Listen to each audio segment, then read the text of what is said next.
Estamos en la segunda parte del capítulo 7, seguimos con el Evangelio de Juan.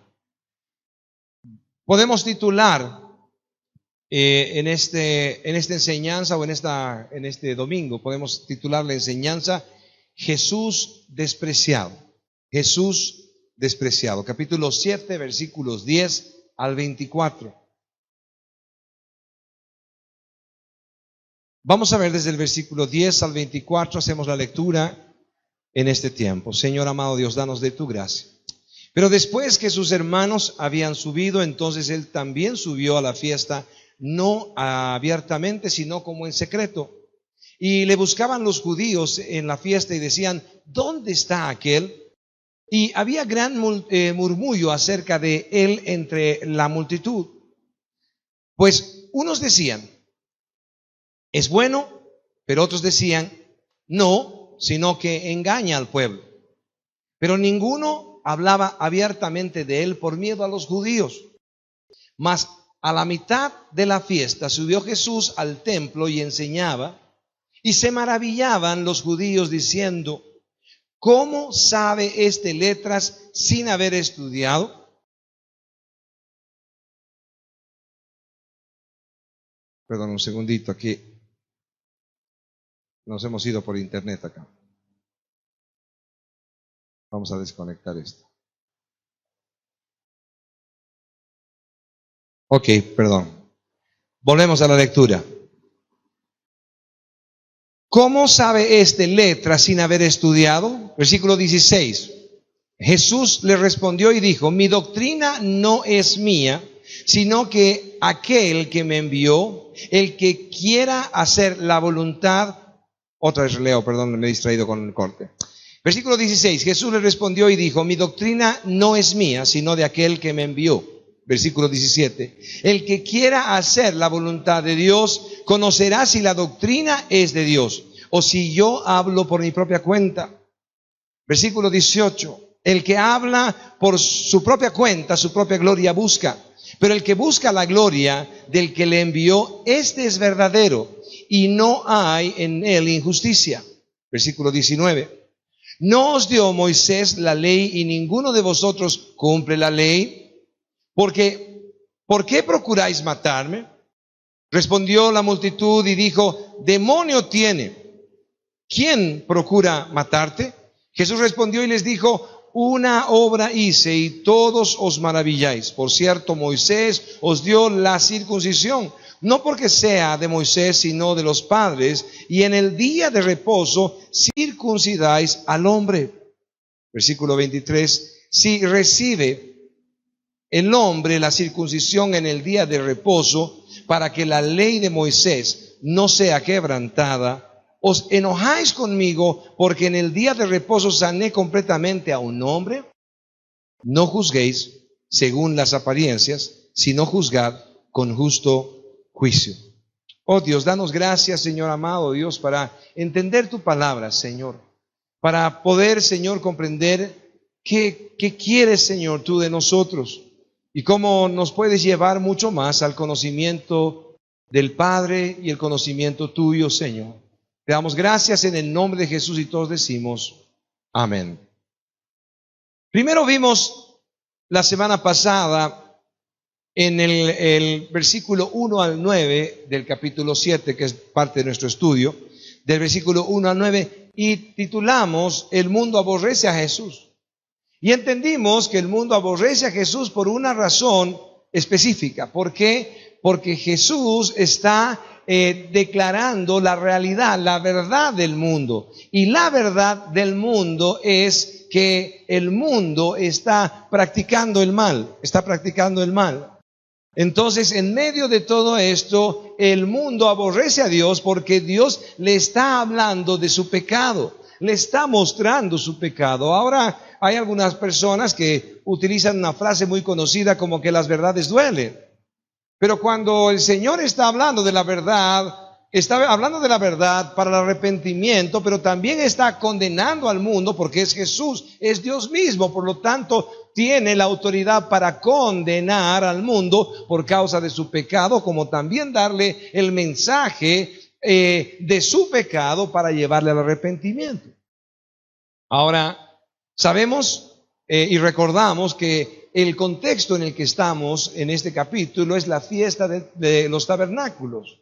Y recordamos un poco de esta fiesta, la fiesta de los tabernáculos, hacía recuerdo de cómo el Señor los saca a su pueblo de Egipto, lo lleva por el desierto y empiezan a habitar en carpas o tiendas. La traducción es correcta, tabernáculo. Nosotros no utilizamos esa palabra, por eso entendemos que tabernáculo solamente puede ser el lugar de Dios, pero en realidad sabemos a través del estudio que hemos realizado que tabernáculo es carpa, es tienda.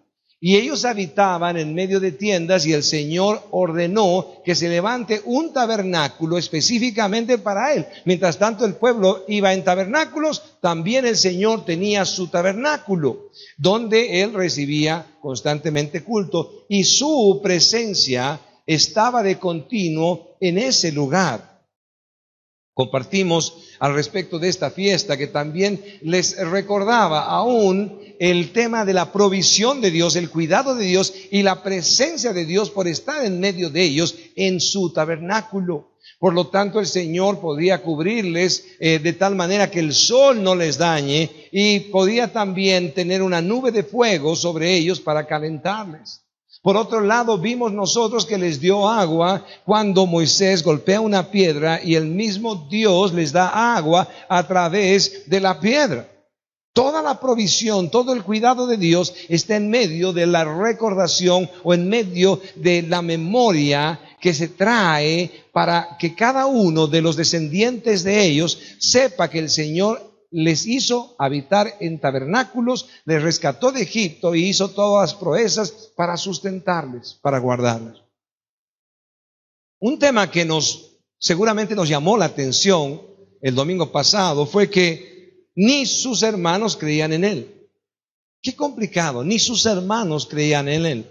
Es algo que nos llamó la atención porque sabemos después de que ellos se entregaron al Evangelio y trabajaron por el Evangelio hasta la muerte. Pero en el momento que el Señor se da a conocer, el problema es que no creen en Él. Y a pesar de que están pretendiendo matarle, ahí el lugar ideal, Jerusalén, en medio de la fiesta de los tabernáculos, podemos nosotros ver que sus hermanos le están alentando a que pueda ir a la fiesta. Entonces podía ser que su vida, con certeza más bien, no podía ser, sino con certeza, su vida corría riesgo y sus hermanos estaban procurando que él vaya.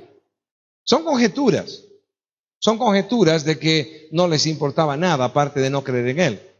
Sin embargo, solamente Dios sabe cuál es la realidad en esta historia. Por otro lado, el concepto de aborrecer les dice que ellos no pueden ser aborrecidos por el mundo. No pueden ser aborrecidos por el mundo. Sus hermanos no pueden ser aborrecidos por el mundo, a diferencia que él, como explicamos al principio, es aborrecido por el mundo porque le muestra al mundo su pecado. Pero ¿por qué no pueden ser aborrecidos ellos? Porque definitivamente, ellos son parte del mundo y no van a cuestionar la vida del mundo. Algunas personas me dijeron con mucho cariño: pastor, ¿sabe que yo no quiero incomodar a mis amigos, por eso no les comparto respecto al Evangelio? Siempre les digo, cuando quieran vengan a la iglesia y de vez en cuando los invito, pero nunca les hablo del Evangelio porque se incomodan. Y yo quiero a mis amigos, no quiero incomodarlos, no quiero que odien a los cristianos tampoco, porque seguramente si lo odian a los cristianos no van a venir a la iglesia jamás y no van a acercarse al Señor. Pero concluimos el domingo pasado a través de esta escritura de que aquella persona que vive sin testificar de Cristo no condena al mundo, el mundo le ama, por lo tanto tampoco puede ser instrumento de salvación para el mundo. Así que mentimos si decimos que amamos a nuestros familiares o amigos y no les predicamos el Evangelio. Mentimos. No existe posibilidad de decir, pastor, yo amo a mis amigos. Yo amo a mis amigos, comparto con padres, comadres, comparto no sé cuántas fiestas más con ellos, pero no me chupo, no me emborracho, pero los amo, siempre estoy en medio de ellos. Y la pregunta es, en medio de ellos estás diciendo que les amas y no conocen que están en pecado camino al infierno, por lo tanto no tienen esperanza de salvación. Pero no te importa. Pasarla bien puede importarte. Que no perder tus amigos puede importarte. Pero incomodarlos para que no se vayan al infierno no es lo que tú vas a hacer si no te conviertes a Cristo. Porque cuando te conviertes a Cristo, la pasión que recibiste de Dios es aquella que te lleva también a tener esa pasión por los perdidos. Pero pasión por los perdidos no se trata de que nos palpite el corazón y nos chorreen las medias y cualquier cosa por el estilo, por los perdidos. Significa que realmente sabemos cuál es su fin y no queremos que se vayan al infierno. Y por otro lado, tampoco queremos que vivan bajo la ira de Dios. ¿Cuánto necesitamos la gracia de Dios sobre nosotros y cuánto la necesitan ellos? En este mundo de aflicción, donde todos se mueren en cualquier momento, donde todos se enferman en cualquier momento, donde todos pierden trabajo en cualquier momento, ingresos, calamidades y todo lo que sea, nos asaltan, hacen lo que sea. Y de repente nosotros que necesitamos la gracia de Dios constantemente, estamos permitiendo, mientras tanto que esa gracia está sobre nosotros, sobre los creyentes, estamos permitiendo que ellos vivan en este mundo de aflicción bajo la ira de Dios todos los días de su vida. Y esto no es una manipulación religiosa, esta es la verdad bíblica y la hemos estudiado. Cuando vemos nosotros los 5 puntos del Evangelio, los fundamentos del Evangelio, vemos que el pecado hace y permite que la ira de Dios esté permanente contra el pecador.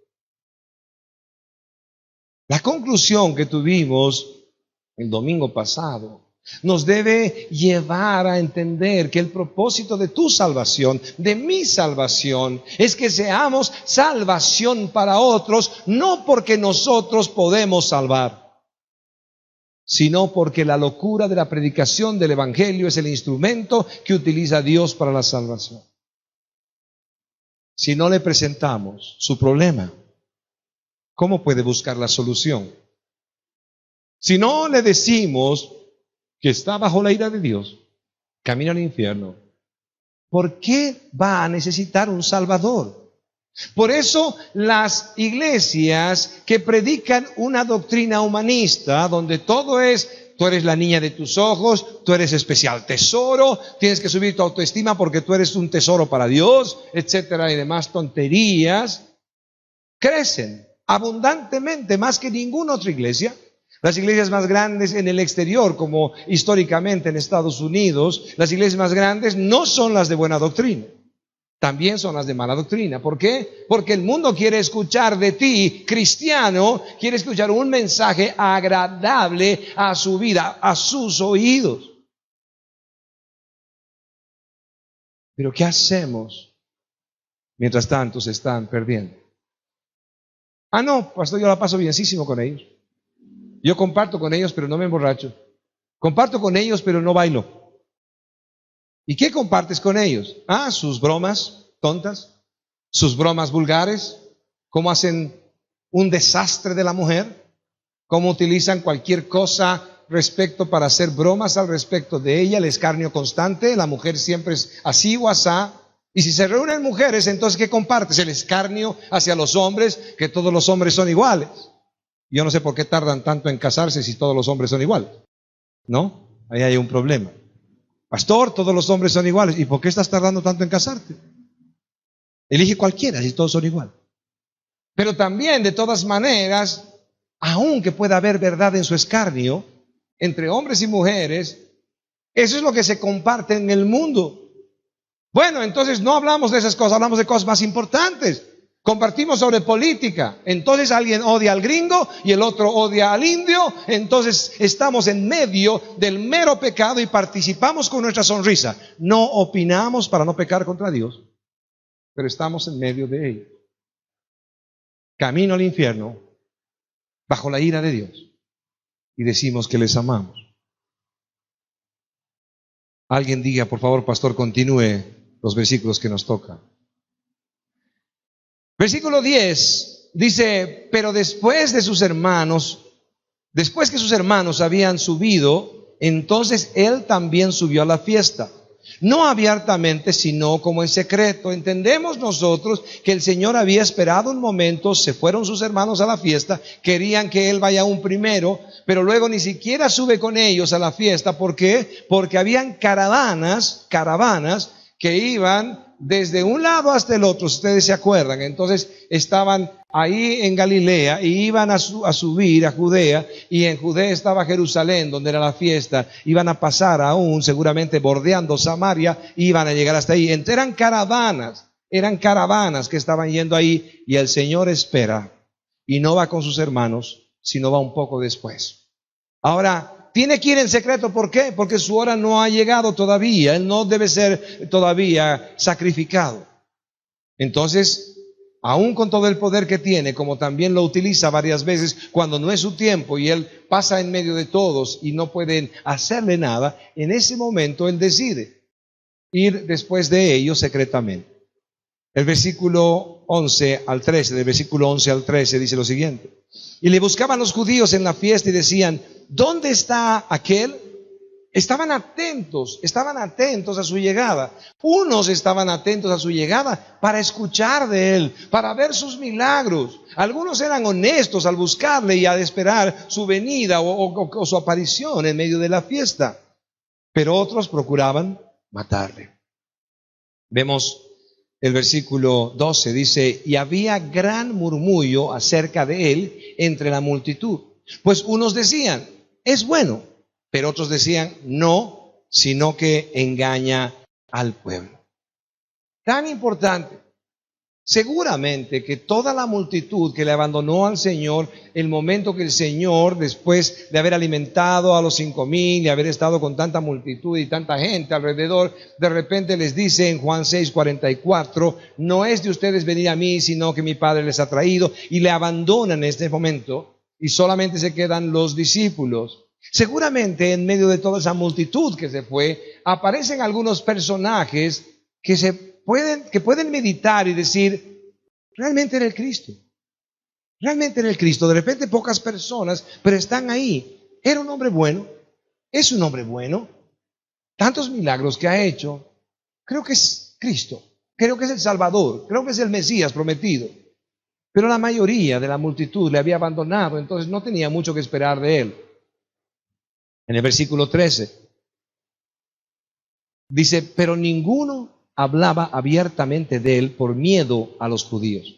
El concepto de judíos acá, imagínense, estamos en medio de judíos en todo el escenario, y de repente dice, tenían miedo estos por los judíos. ¿Por qué? La referencia que hace el autor, que también es judío, se refiere a las autoridades judías que estaban persiguiendo no solamente a Cristo, sino que aún perseguían a cualquier judío que no guardaba la ley según las tradiciones de ellos. Eran como si fueran unos policías, se llaman alguaciles. Eran como unos policías que estaban ahí atentos, recibiendo la orden de las autoridades judías, y estaban tomando a uno para apedrearlo, para matarlo, para lo que sea, con tal de que cumpla la ley conforme a la tradición de los ancianos. Algo espantoso. Yo creo que algunos, cuando se convierten o cuando se han convertido, se han parecido a estos, ¿no? Entonces de repente llegaban a su casa y estaban felices de llegar del culto, y los amigos o la familia que estaba en casa estaba empezando a incomodarse cuando llegaba el cristianito. Porque el cristianito llegaba y decía, no digas malas palabras, es pecado, no hables así. ¿Dónde estás yendo? ¿Estás yendo a tomar? Sí, eso también es pecado. Entonces más o menos como el Espíritu Santo en su casa, ¿no ve? Entonces todo es malo, todo es pecado. Aparte de eso, si tenían mala doctrina cuando se convirtieron a Cristo, entonces todo era demonio. No te pongas a polera de los pitufos, es demonio, ¿no? O cualquier cosa por el estilo. Controlando a todos en vez de predicándoles el evangelio. Ellos también habían perdido toda noción de lo que era la ley. En vez de usar la ley para poder llevar a las personas a Cristo, porque el fin de la ley es Cristo. En vez de usar la ley para que la gente reconozca su maldad y pueda arrepentirse, lo que estaban haciendo ellos simplemente es perseguir a los que incumplían la ley de alguna manera, pero ni siquiera la ley misma, sino cómo ellos habían establecido la ley a través de la tradición. Habían establecido norma sobre la misma ley de Dios. Ellos tenían miedo, entonces sus murmuraciones eran ocultas. Porque si les juzgaban, entonces podían también apedrearles, condenarles, apresarles o lo que sea. ¿Por qué? Porque era prohibido hablar de Jesús para las autoridades. Ellos estaban odiando tanto a Jesús. ¿Se acuerdan por qué estaban persiguiendo a Jesús? ¿Por qué querían matarle en ese contexto? Querían matarle porque había sanado a una persona en día sábado. Por eso querían matarle. Por otro lado, seguramente toda la predicación que él estaba exponiendo, al exponer todo el pecado, también ellos se sentían condenados por Jesús. Y veían que no cumplían la ley, que eran pecadores como todos. Y eso también les ofendía. Yo digo, ¿cómo pueden entender ese concepto hoy en día? Cuando de repente conozco a algunos que se llaman cristianos y que son también pastores, bueno, estos ya son profetas, apóstoles, querubín protector, cualquier cosa por el estilo, pero digamos que se llaman pastores y se presentan como si no fueran pecadores. Y hasta cuando predican dicen ustedes los pecadores, no dicen nosotros los pecadores. La misma vida que estaban llevando ellos era esa, donde se presentaban como si no pecarían, entonces podían apedrear a cualquier momento, podían perseguir a cualquiera, juzgar a cualquiera, condenar a cualquiera, porque ellos eran perfectos y buenos. Y qué triste que el cristianismo mal predicado lleve a las personas a creer que son mejores que otros. Si yo sería mejor que otros, entonces no sería pastor, porque el Señor vino por pecadores. ¿Cuánto dicen amén? Cada uno de nosotros solamente es un pecador que Dios ha perdonado. Cada uno de nosotros solamente es un pecador que Dios ha salvado para su gloria, para que también le glorifique, para que anuncie, dice la Escritura, para que anuncie las virtudes de aquel que no llamó de las tinieblas a su luz admirable. O sea, el Señor mismo nos toma como reyes, sacerdotes, nación santa, pueblo adquirido por Dios, para que anunciemos las virtudes de Dios que nos llevó de las tinieblas a su luz. Así que nos hace recuerdo que ese lugar tan especial viene por causa de que nos rescató de la miseria de donde estábamos para que prediquemos a otros. Ahora, ellos están viviendo con todo este juicio, ellos no pueden hablar abiertamente de Jesús. El problema que viven ellos en ese momento es el mismo que vives tú y yo. A ver, cuando hablamos de Dios, ¿hay algún problema? No, ningún problema. Dios es bueno, sí, que Dios te bendiga, sí, Dios. Y la gente no tiene problema. Ni siquiera en las sectas o en las logias hay problemas si alguien habla de Dios. Pero cuando predicamos de la cruz y empezamos a compartir sobre el sacrificio de Jesús, que es por causa de nuestros pecados, cuando Jesús entra en escena de nuestro compartimiento, entonces la gente se ofende. Porque Dios, ellos mismos pueden tener cualquier Dios. Pero cuando hablas de Jesucristo crucificado por los pecados nuestros, entonces ya ofende. Y ahí el momento que tú hablas de Dios está bien, pero cuando hablas de Jesús, del sacrificio de Jesús, de que murió por los pecados nuestros, entonces la gente te dice, no, ni de política ni de religión quiero hablar porque eso es discusión. Pero Dios puede estar en la boca de todos, Jesús no. Eso es lo que estaban viviendo, ese era el contexto. Podían hablar de Dios, pero Jesús no podía entrar en el escenario porque podían ser perseguidos o asesinados como fueron. Versículo 14 y 15. Mas a la mitad de la fiesta subió Jesús al templo y enseñaba, y se maravillaban los judíos diciendo, ¿cómo sabe este letras sin haber estudiado?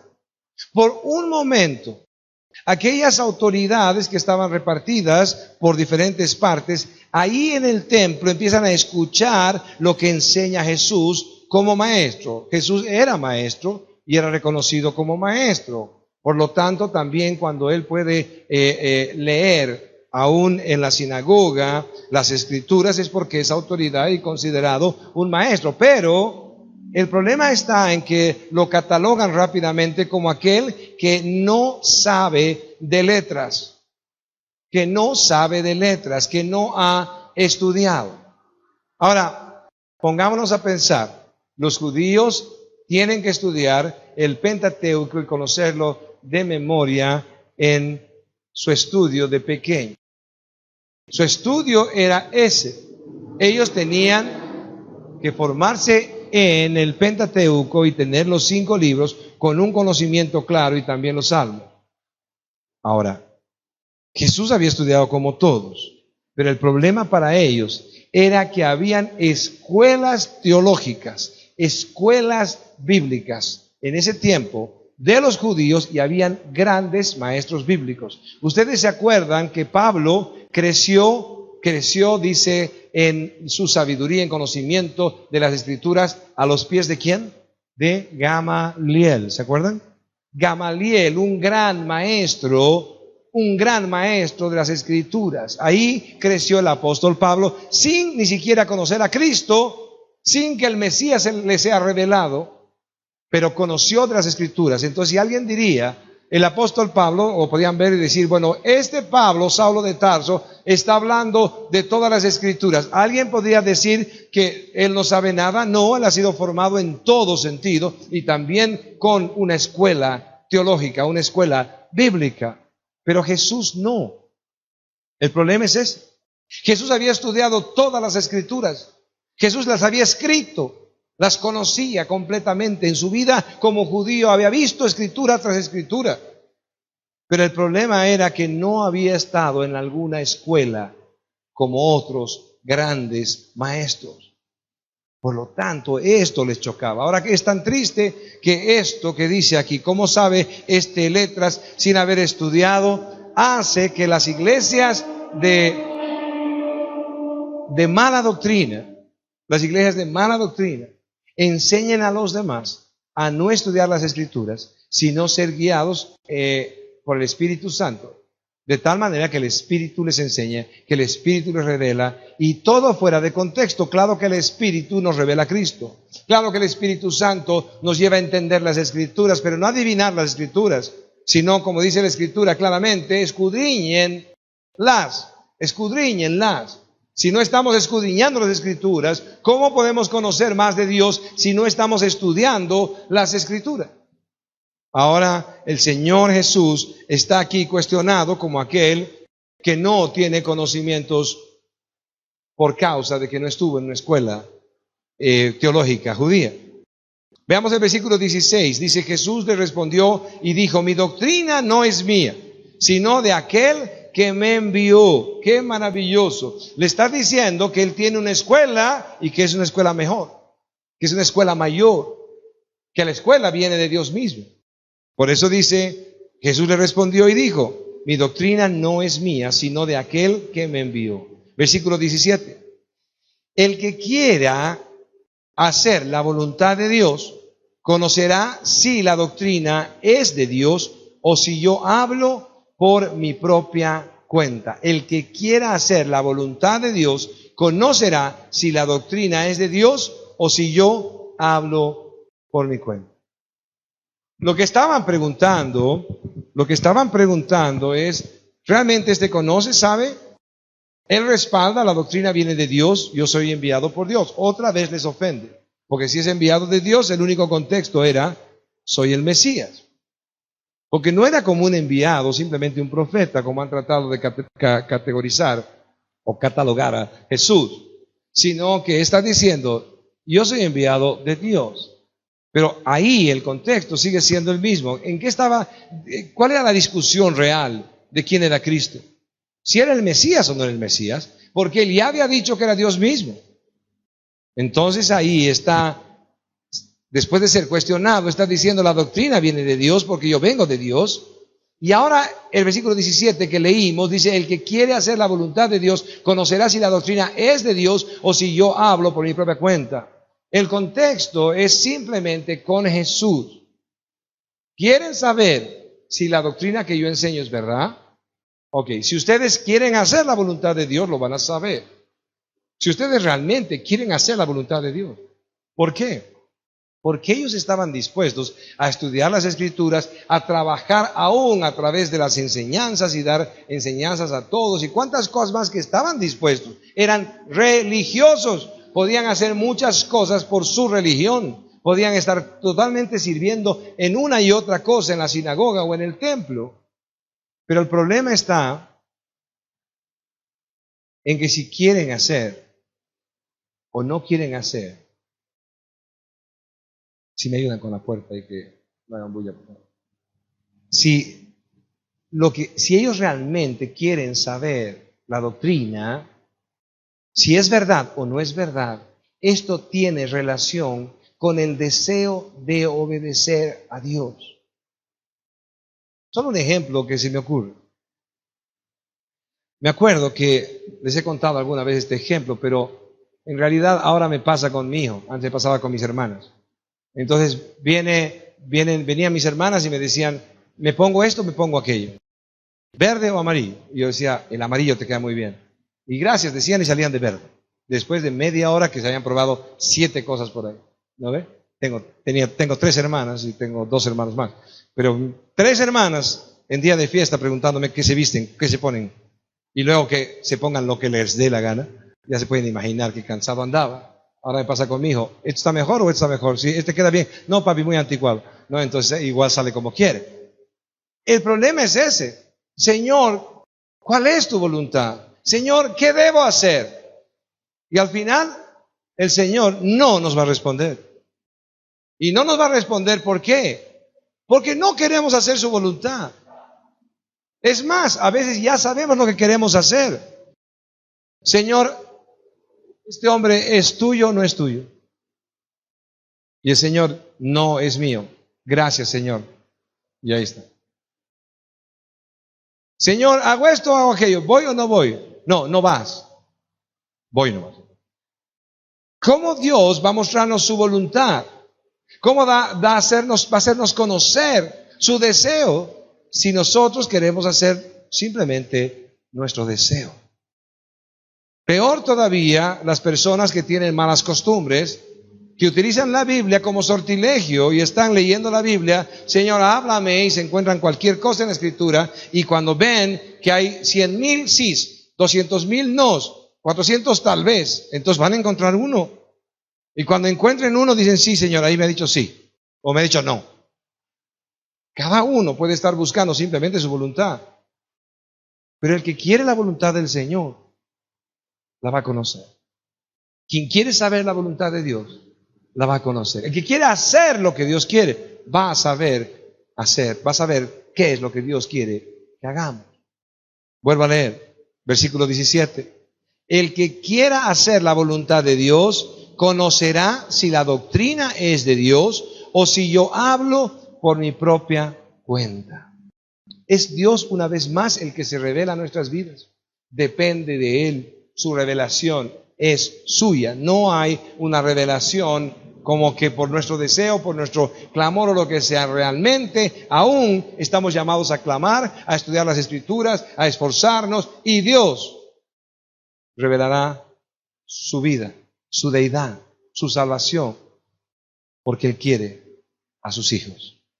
Aquellos que se han convertido a Jesucristo por causa de Él mismo. En el versículo 18 dice, el que habla por su propia cuenta, su propia gloria busca, pero el que busca la gloria del que le envió, este es verdadero y no hay injusticia en él. Una vez más está diciendo que Él es justo, que Él es perfecto, y la Escritura dice que Él estuvo en medio de todo tentado, pero no pecó. Él sí es justo. Ahora se presenta como Él por causa de que no está buscando su gloria. Pongámonos a pensar algún momento. ¿Les ha pasado que se han puesto a discutir con alguna persona sobre la fe, sobre religión? Y han empezado a discutir, esto no es así. No, esto es así. No, esto no es así. Y al final la razón por la que estamos discutiendo simplemente es porque queremos ganar. Porque queremos ganar. Entonces la discusión se torna simplemente en algo que ofende a Dios, porque lo que queremos es ganar. Entonces, alguien bien dice así, los santos son mi intermediario. No, los santos no son tu intermediario es Cristo. No, San Cachupín es fantástico, me ha sanado a mi madre y a mi abuelita. No, no es San Cachupín, Jesús es el intermediario, el único según. Y empezamos a discutir por cuánto tiempo con tal de, ¿qué? De ganar. Pero no estamos discutiendo con la persona para compartir el Evangelio, para que entienda, para enseñarle. No estamos humillándonos, rogando a otros que se reconcilien con Dios. La Escritura dice eso, como si Dios mismo rogase, nosotros estamos rogando reconciliados con Dios. Ese es el ministerio de la reconciliación, estamos rogando a otros que se reconcilien con Dios. Por favor, abandona tu pecado. El Señor trajo salvación. Te ruego, apártate del mundo y del pecado. Deja de vivir bajo la ira de Dios. Camina al infierno. Te ruego. ¿Eso es discusión? No es discusión, es ruego. Entonces al final, pastor, lo dejamos ahí como con su San Cachupín. Sí, lo dejamos con su San Cachupín. Sí, claro que sí. No, es San Cachupín. Mira, no estoy de acuerdo, no estamos de acuerdo, pero te amo. Pero te amo. ¿En qué te puedo ayudar? ¿Cómo te puedo servir? Si no van a escucharnos, no van a escucharnos, pero pelear es muy diferente a poder servir y llevarles el mensaje del Evangelio. ¿El mundo lo va a rechazar? Sí, garantizado, lo van a rechazar. Y si alguien no rechaza el Evangelio, es la obra del Señor a través de la predicación del Evangelio. Pero no dejemos de predicar, no dejemos de rogar a otros. Dios, danos gracias, Señor. Versículo 19. No os dio Moisés la ley y ninguno de vosotros cumple la ley ¿por qué procuráis matarme? No os dio Moisés la ley y ninguno de vosotros cumple la ley. ¿Por qué procuráis matarme? Esto es muy fuerte, porque ellos están condenando a Jesús por quebrantar el sábado, sanando a un enfermo. Y él está diciendo, sí, ok, ustedes han recibido, o nosotros hemos recibido, la ley a través de Moisés. Ley que viene de Dios. Y ustedes no la cumplen. Suficiente. Ustedes no la cumplen. No está diciéndoles a ellos que en realidad están en un error. La ley es de Dios. La ley es de Dios. Y si quieren juzgar las cosas según la ley, es correcto. Pero están usando la ley, juzgando a través de la ley, como si la cumplirían. Como si en verdad ellos cumplirían la ley. ¿No parece algún escenario donde te has visto en un espejo haciendo lo mismo? Claro que sí. Es muy diferente cuando corregimos a alguien y le alentamos a apartarse del pecado. Pero cuando nos presentamos delante de alguien para corregir su pecado, como si nosotros no seríamos pecadores, ahí está el problema. Si nosotros nos presentamos para alentar a alguien a dejar su pecado como si no fuéramos pecadores, ahí está el problema. Y eso es lo que estaban viviendo ellos. Y el Señor Jesús les dice claramente, ustedes están juzgando por la ley, eso está bien. Dios dio la ley a través de Moisés, pero ustedes no la cumplen. ¿Y qué están condenando? ¿Que no cumplo yo la ley? Para empezar les va a demostrar que Él cumple la ley. Pero ellos están juzgando y ellos no cumplen. No sé cuántas veces tengo que pedir a algunas personas y decirles, ¿sabes qué? Anda tú primero, o anda tú, anda, o lo que sea. ¿Por qué?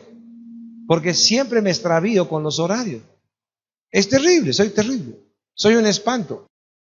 No sé, solamente creo que Zoom he cometido menos errores en la puntualidad. Creo que en los cursos de estudio en Internet he cometido menos errores.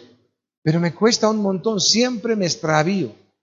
Siempre termino con que me faltaba no sé qué, o doy la vuelta a las 2 cuadras de mi casa y doy la vuelta, me faltaba la computadora, no sé. Algo me faltaba. No sé, vamos a tener que buscar ayuda también. No sé si con la llavecita que tienes tú, Rolly, me lo puedes pedir un ratito que todavía no. Sí, o por esa puerta de allá. Que nos esperen un rato todavía, por favor. Ahí tienes la llave, pásale a la. Por favor, gracias. Amén. Hoy día estamos con 4 distracciones ya. Vemos entonces justamente, yo no puedo entonces exigir a todo el mundo, sí, que puntualidad, con puntualidad, porque no puedo dar el ejemplo. Cada cierto tiempo tengo que fallar en algo, o constantemente. Y es lo mismo que pasa con ellos. Ellos están juzgando como si ellos no fallarían, y ellos sí fallan. Ellos sí fallan.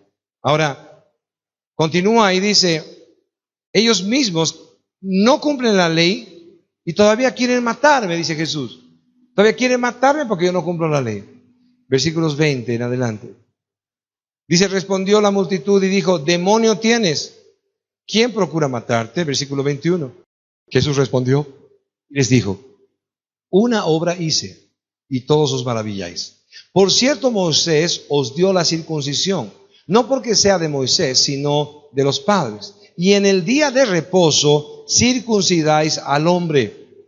Si recibe el hombre la circuncisión en el día de reposo, para que la ley de Moisés no sea quebrantada, os enojáis conmigo, porque en el día de reposo sané completamente a un hombre.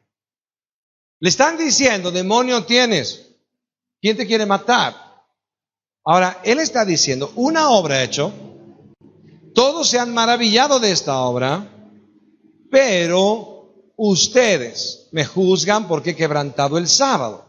¿Y por qué he quebrantado el sábado? He quebrantado el sábado porque he sanado a un enfermo. Ahora, ¿qué hacen ustedes? Les dice.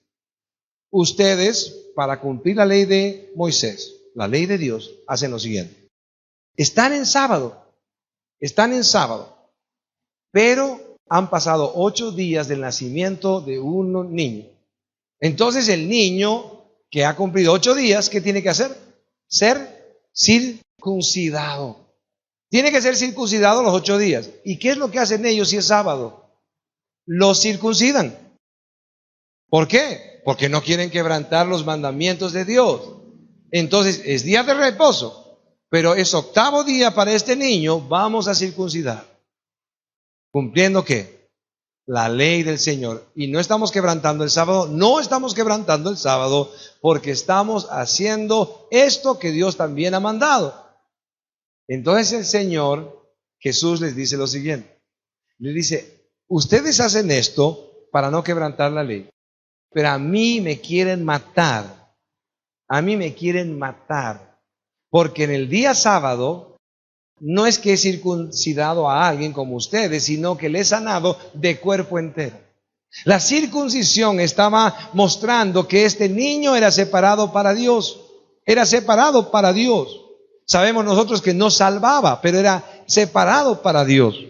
Pero el corte en el prepucio, en la circuncisión, estaba dando una señal de salvación para este niño, de alguna forma, por ser pueblo de Dios.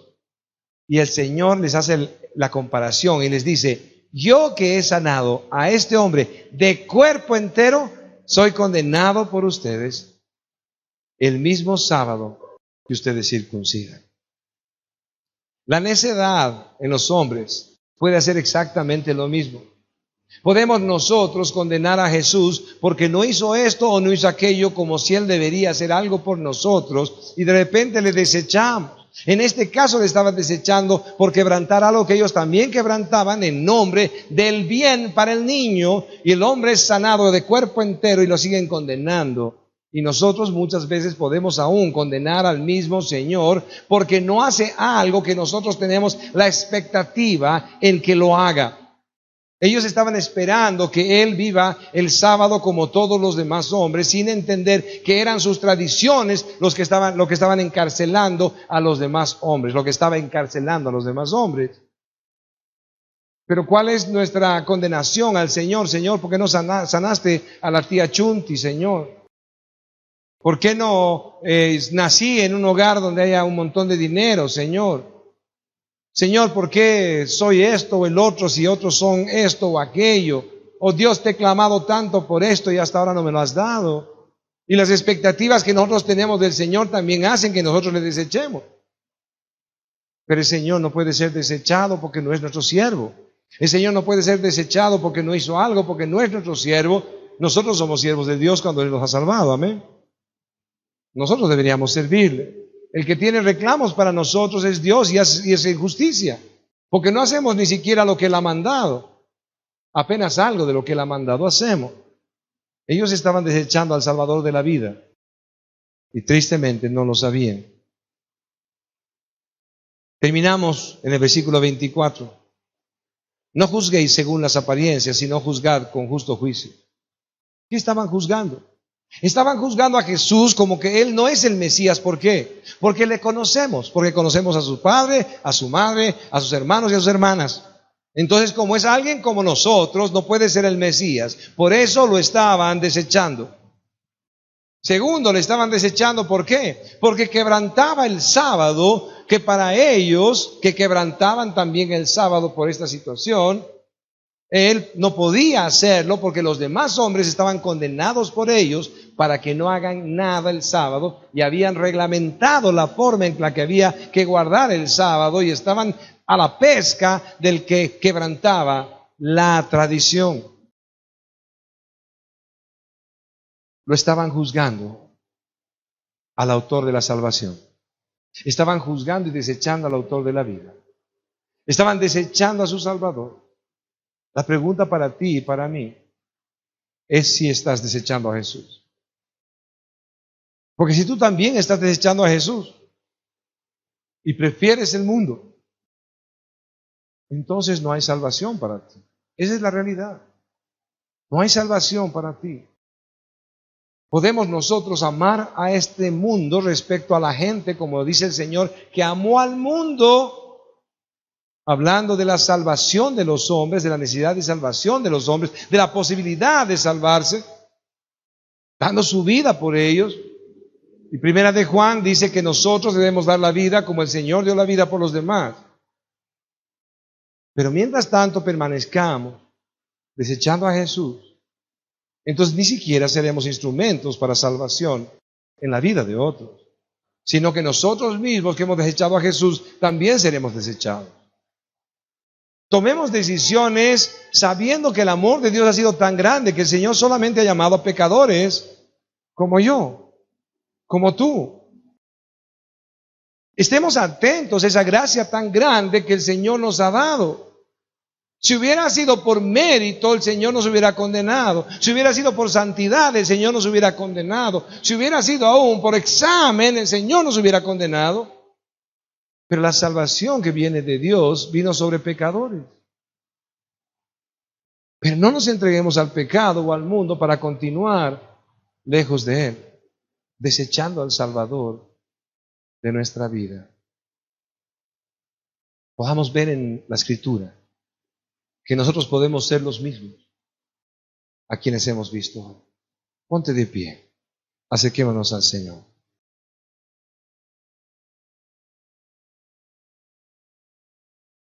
Señor, queremos orar, Dios, en este tiempo. Y queremos, Señor bendito Dios, rogarte. Padre, que no permitas que nosotros, Señor bendito Dios, nos perdamos en ese fariseísmo, creyendo que somos buenos, creyendo que somos mejores aún que otros, Dios. Que podamos vernos en la medida que tú nos ves, Señor, como pecadores necesitados, Señor bendito de un Salvador. Te rogamos, Señor bendito Dios, ayúdanos, Señor amado Dios, en este caminar. Sé tú, Señor bendito Dios, obrando en nuestra vida. Háblale al Señor, ruégale a Él. Señor, utiliza nuestras vidas a pesar de nosotros, Dios. Oh Dios amado, Señor, te necesitamos en verdad. Todos podemos decir amén.